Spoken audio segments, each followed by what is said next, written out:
Uttarakhand express में सबसे पहले बात बड़ी खबर की। उत्तराखंड कैबिनेट की गुरुवार को बैठक हुई जिसमें कई बड़े फैसले लिए गए हैं। कैबिनेट में कुल 25 प्रस्ताव पास किए गए, जिसमें से एक मामला सीएम के विचाराधीन है, बाकी पर फैसले ले लिए गए हैं। कैबिनेट में फैसला लिया गया है कि विधानसभा का शीर्ष सत्र गैरसैंण में होगा। 29 और 30 नवंबर को गैरसैंण में विधानसभा का सत्र होगा। ये इस विधानसभा का आखिरी सत्र भी होगा। कैबिनेट ने मुख्यमंत्री महिला पोषण योजना को भी मंजूरी दी है। इसके अलावा वीरचंद्र सिंह गढ़वाली पर्यटन रोजगार योजना में संशोधन किया गया है। सरकारी मेडिकल कॉलेजों की फीस में कमी की गई है। बॉन्ड के साथ एक साल की फीस 50,000 तो वहीं बिना बॉन्ड के फीस 4 लाख से घटाकर 1,45,000 रुपए सालाना की गई है। वहीं कर्मचारियों के गोल्डन कार्ड की मांग पर भी कैबिनेट ने अपनी मोहर लगाई है।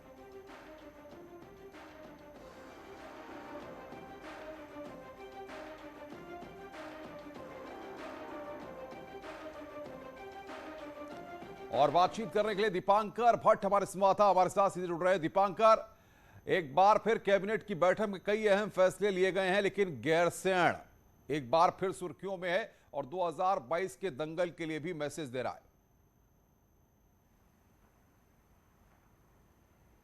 बिल्कुल अनुपम, क्योंकि ये इस बीजेपी सरकार का आखिरी विधानसभा सत्र होगा और शीतकालीन सत्र के लिए 2 दिन का सत्र तय किया गया है। 29 और 30 नवंबर का, यानी सोमवार और मंगलवार के दिन होंगे।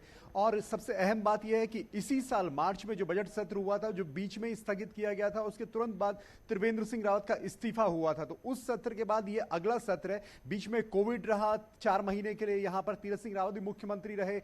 उस दौरान भी तमाम स्थितियां कंट्रोल में नहीं रही और सरकार बदलती रही लगातार। अब यहां पर यह सत्र है और इस सत्र से कहीं ना कहीं मैसेज देने की कोशिश है कि सरकार की नजर गैरसैंण पर है, सरकार गैरसैंण को लेकर गंभीर है और ग्रीष्मकालीन राजधानी 2020 में इसे त्रिवेंद्र सिंह रावत ने घोषित किया था। उसके बाद पिछले साल 9 नवंबर की बात करें तब भी त्रिवेंद्र सिंह रावत वहां पर गए थे, तमाम वहां पर कार्यक्रम हुए थे। तो अब जबकि लास्ट समय है, इलेक्शन बिल्कुल सर पर है, तो ऐसे में आखिरी सत्र वहां पर करके एक मैसेज देने की तैयारी है पुष्कर धामी गवर्नमेंट की तरफ से कि हाँ, गैरसैंण को लेकर भी हम गंभीर है। क्योंकि विपक्ष भी जाहिर तौर पर इस बात को जरूर इलेक्शन में मुद्दा बनाएगा कि गैरसैंण को लेकर क्या काम वहां पर हुआ। तो कोविड के जैसे तमाम काम वहां पर नहीं हो पाए, सत्र वहां पर नहीं चल पाए, लेकिन आखिरी सत्र वहां पर दीपांकर, और हम देख चुके हैं चाहे हरीश रावत हो, चाहे इससे पहले जो भी मुख्यमंत्री रहे उनके समय में भी गैरसैंण का मसला और राजधानी का मसला कितना गरमाया रहा है। लेकिन यहां पर महिला पोषण योजना, मेडिकल कॉलेजों में फीस के मसले पर अलग अलग वर्ग को टारगेट करके लाभ देने की कोशिश जो सरकार की है, यह भी एक मास्टर स्ट्रोक माना जा रहा है 2022 के लिए।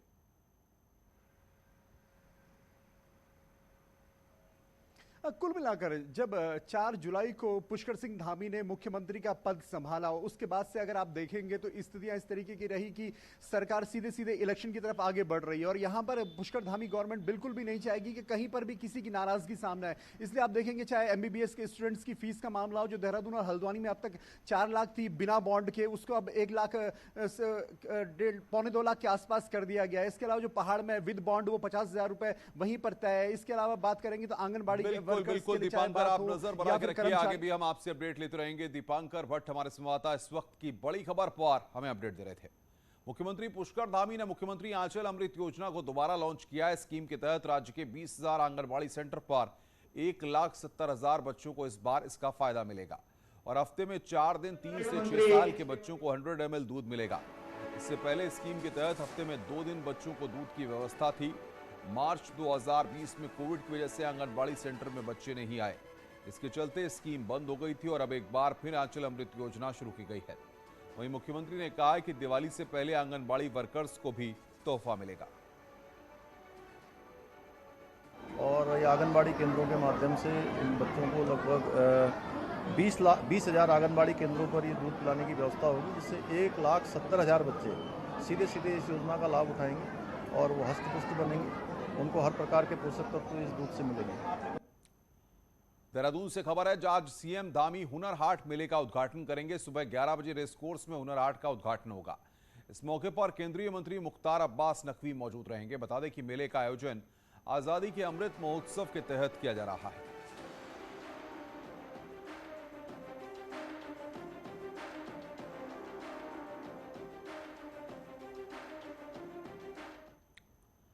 आगे बढ़ते हैं। उत्तराखंड के सहकारिता मंत्री धन सिंह रावत का एक और बयान सुर्खियों में है और मंत्री धन सिंह विपक्ष के निशाने पर आ गए हैं।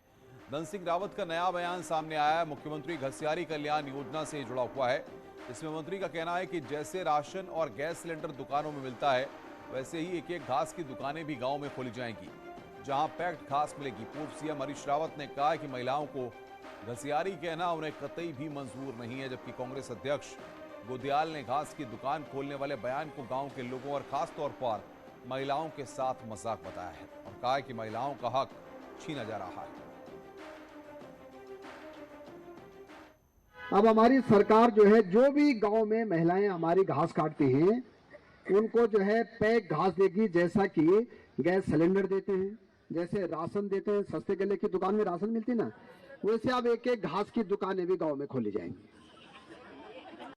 मतलब हमारे पहाड़ों में जो मुफ्त की घास है, क्या उसको भी अब आप तिजारत बनाना चाह रहे हैं? जो हम मुफ्त में अपने मवेशियों को घास देने का हक, और अंग्रेजों के समय से हमारा वो हक हकूक है, उस हक हकूक को छीनने की कोशिश की जा रही है, उसका व्यापारीकरण करने की कोशिश की जा रही है। तो मैं समझता हूं कि ऐसी सरकार से भगवान बचाए। और अब मनुष्य कष्ट में थे ही, अब मवेशी भी कष्ट में आने वाले हैं। पूर्व सीएम हरीश रावत ने देहरादून में बड़ा ऐलान किया और कहा है कि कांग्रेस की सरकार आने पर राज्य में 9 नए जिले बनाए जाएंगे। हरीश रावत ने आगे कहा कि 2016 में ही नए जिलों का प्रस्ताव तैयार किया गया था, लेकिन तब एक मंत्री ने विधानसभा अध्यक्ष को इस्तीफा दे दिया, जिसके बाद मामला अधर में लटक गया और नए जिले नहीं बन पाए। लेकिन अब सरकार आते ही 9 नए जिले बनाए जाएंगे। राज्य में अभी 13 जिले हैं और कई जगहों से नए जिलों की मांग लंबे समय से हो रही है। हरीश रावत आपदा राहत को लेकर धरना दे रहे थे। इसी दौरान उन्होंने नए जिलों को लेकर ऐलान किया। 9 जिलों का प्रस्ताव था हमारा, और कुछ रोड ब्लॉक आ गया। हमारे एक साथी ने सीधे इस्तीफा भेज दिया स्पीकर के पास, और मैं तो उस समय बड़ी नाजुक गवर्नमेंट को चला रहा था, इसलिए हमको वो प्रपोजल सेल्व करना पड़ा। और बजट में भी हमने 2016-17 के 100 करोड़ रुपया नए जिलों के सृजन के लिए रखा था, तो प्रस्ताव आगे नहीं बढ़ा पाए। उत्तराखंड में लगातार प्राकृतिक आपदाएं आती रहती हैं। इन आपदाओं के दौरान माता पिता की जिंदगी चली जाने के बाद कई बच्चे अनाथ हो जाते हैं। इन्हीं बच्चों को लेकर बीजेपी के मीडिया प्रमुख और राज्यसभा सांसद अनिल बलूनी खासे चिंतित हैं। बलूनी ने इन बच्चों के सुरक्षित भविष्य के लिए केंद्रीय मंत्री स्मृति ईरानी से बातचीत की है। बलूनी ने कहा कि ऐसे बच्चों के लिए स्पेशल स्कीम बनाने की जरूरत है, ताकि इनका भविष्य सुरक्षित रह सके। वाला होता है, तो उनके लिए मासिक रूप से कोई एक ऐसी योजना बन सके कि उनके पढ़ाई लिखाई, उनका भरण पोषण हो सके, उनकी शिक्षा हो सके। तो ये लार्जर एक इशू बहुत समय से मेरे मन में था। इस पे आज मेरी मंत्री जी से ही बात हुई है। मैं शाम को माननीय मुख्यमंत्री जी से ही बात करने वाला हूँ। उत्तराखंड में क्योंकि आपदाएं आती है, तो इसलिए इस तरह की कोई योजना जो अनाथ बच्चों के लिए एक लंबे समय के लिए योजना बन सके, उस पर हम लोग विचार कर रहे हैं। दल बदल की चर्चाओं के बीच पूर्व सीएम हरीश रावत का बड़ा बयान सामने आया। हरीश रावत ने अपने बयान से कुछ और बागियों की वापसी की खबरों को बल दिया है। उन्होंने लिखा कि बीजेपी में 1-2 बल्द यानी बैल भी अच्छे मंत्री और अच्छे प्रशासक हैं, और अगर ये बल्द धामी मंत्रिमंडल में न रह जाएं तो मंत्रिमंडल आभाविहीन बनकर रह जाएगा। हरीश रावत का कहना है कि राज्य हित सबसे ऊपर है और जहां पार्टी को जरूरत होगी वहीं दूसरी पार्टी से आने वाले व्यक्ति को जगह दी जाएगी, लेकिन यह भी देखा जाएगा कि वो उत्तराखंड के लिए कितना उपयोगी है। सोशल मीडिया पोस्ट में हरीश रावत ने लिखा है कि यशपाल आर्य और राज्य हित पर कांग्रेस हित दोनों में है और उनकी घर वापसी उत्तराखंड के हित में है और अनुभवी अच्छे प्रशासक हैं। कुल मिलाकर हरीश रावत के इस बयान ने एक बार फिर सियासत गरमा दी है और माना जा रहा है कि उनका इशारा कैबिनेट मंत्री हरक सिंह की तरफ है।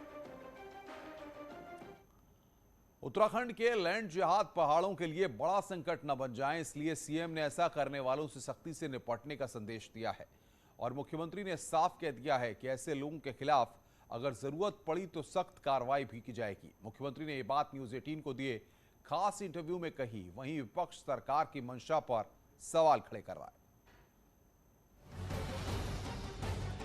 उत्तराखंड में अवैध गतिविधियां ना हो, कहीं भी जमीन पर अवैध कब्जे ना हो, राज्य में डेमोग्राफी ना बिगड़े और विशेष समुदाय की जनसंख्या संकट ना बन जाए, इसके लिए पूरे राज्य में वेरिफिकेशन अभियान चल रहा है। न्यूज 18 को दिए इंटरव्यू में मुख्यमंत्री धामी ने सख्त लहजे में चेतावनी दी है कि ऐसा करने वालों से सख्ती से निपटा जाएगा। सीएम ने कहा कि वो खास तौर पर पहाड़ी जिलों में ये बिल्कुल नहीं होने देंगे। देखिए, उसको लेकर अब हमने जो है एक वेरिफिकेशन ड्राइव चलाई है और आने वाले समय में हम इस पर सख्ती से काम करेंगे, जिससे कि पहाड़ का डेमोग्राफिक चेंज न हो, यहाँ पर किसी प्रकार की गड़बड़ी न हो, यहाँ का संतुलन गड़बड़ाए नहीं, वो बना रहे और पहाड़ की जो हमारी संस्कृति है, पहाड़ का जो हमारा एक आवेश है, वो बदले नहीं, वो बना रहे। उसके लिए जो भी जरूरी काम होगा वो हम करेंगे। उत्तराखंड में बीते कुछ सालों में ऐसी कई घटनाएं सामने आई हैं जहां जमीनों में कब्जे से लेकर धर्मांतरण को लेकर विवाद हुए। ऐसे में सरकार देवभूमि की पहचान देवभूमि के तौर पर ही बरकरार रखना चाहती है, लेकिन सरकार का ये प्लान विपक्ष के गले नहीं उतर रहा। पूर्व सीएम हरीश रावत का कहना है कि जमीन बेचने की छूट बीजेपी सरकार ने दी, इसीलिए पहले माफी मांगी जाए। ये नहीं समझ पाया कि कौन सी ऐसी नई वसासतें बस गई हैं जिससे उनको लग रहा है कि डेमोग्राफिक चेंजेस आ रहे हैं। उनने खुला खेल फर्रुखाबादी कर दिया, सारे चीज़ें हटा दी भाजपा ने ज़मीन की खरीद फरोख्त से। तो परिणाम यदि कोई कल हमारे पंचजूली की पहाड़ी की उपत्यका में भी ज़मीन ले लेता है तो तुम ही तो रास्ता खोल करके गए हो। खुद के पाप के लिए पहले माफ़ी मांगो और उसके बाद जो है फिर कोई बात कहो। चुनाव नजदीक हैं, लगातार भू कानून की मांग जोर पकड़ रही है। ऐसे में मुख्यमंत्री पुष्कर धामी ने लैंड जिहाद को लेकर जिस तरह की सख्त चेतावनी दी है, उससे सीएम ने देवभूमि के अस्तित्व को लेकर अपनी सोच जाहिर कर दी है। दीपांकर भट्ट, न्यूज़ 18 देहरादून।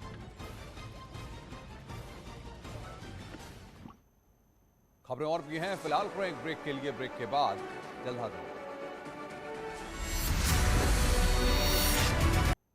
स्वागत है। ब्रेक के बाद राज्यपाल बनने के बाद पहली बार मंडल मुख्यालय पौड़ी के 2 दिवसीय दौरे पर आए लेफ्टिनेंट जनरल गुरमीत सिंह पौड़ी की प्राकृतिक सुंदरता से खासे खुश नजर आए।